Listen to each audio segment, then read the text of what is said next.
अकबर का साला हमेशा से ही बीरबल की जगह लेना चाहता था। अकबर जानते थे कि बीरबल की जगह ले सके ऐसा बुद्धिमान इस संसार में कोई नहीं है, फिर भी जोरू के भाई को वह सीधी ना ही बोल सकते थे।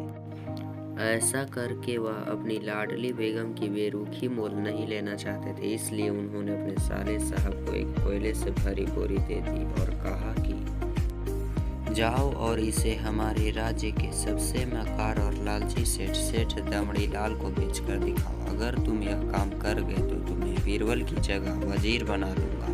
अकबर की इस अजीब शर्त को सुनकर साला अचंभे में पड़ गया। वह कोयले की बोरी लेकर चला गया, पर उसे पता था कि वह सेठ किसी की बातों में नहीं आने वाला, ऊपर से वह उल्टा उसे ही चूना लगा देगा। हुआ भी यही। सेठ दमड़ी लाल ने कोयले की बोरी के बदले एक ढेला भी देने से इनकार कर दिया। साला अपना समूह लेकर महल वापस लौट आया और अपनी हार स्वीकार कर ली। अब अकबर ने वही काम बीरबल को करने को कहा। बीरबल कुछ सोचे और फिर बोले कि सेठ दमड़ी लाल जैसे मक्कार और लालची सेठ को यह कोयले की बोरी, क्या मैं सिर्फ कोयले का एक टुकड़ा ही 10,000 रुपये में बेच आऊँगा।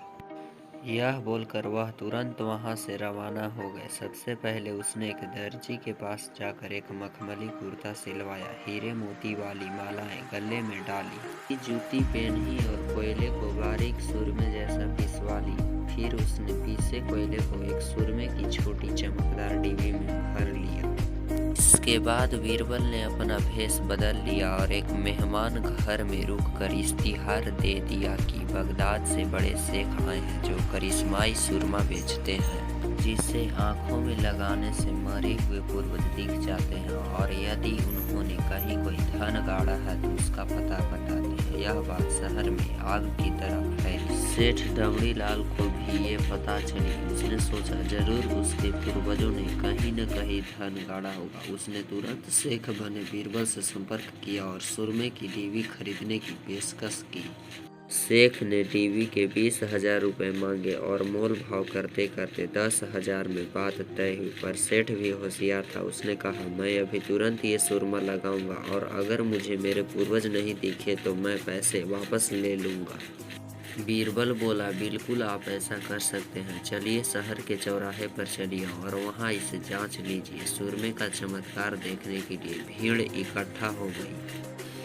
तब बीरबल ने ऊंची आवाज में कहा, ये सेठ अभी ये चमत्कारी सुरमा लगाएंगे और अगर ये उन्हीं की औलाद है जिन्हें ये अपने माँ बाप समझते हैं तो इन्हें इनके पूर्वज दिखाई देंगे और बड़े धन के बारे में बताएंगे। लेकिन अगर आपके माँ बाप में से किसी ने भी बेईमानी की होगी और आप उनकी असल औलाद नहीं होंगे तो आपको कुछ भी नहीं दिखेगा। और ऐसा कहते ही बीरबल ने सेठ की आंखों में सुरमा लगा दिया।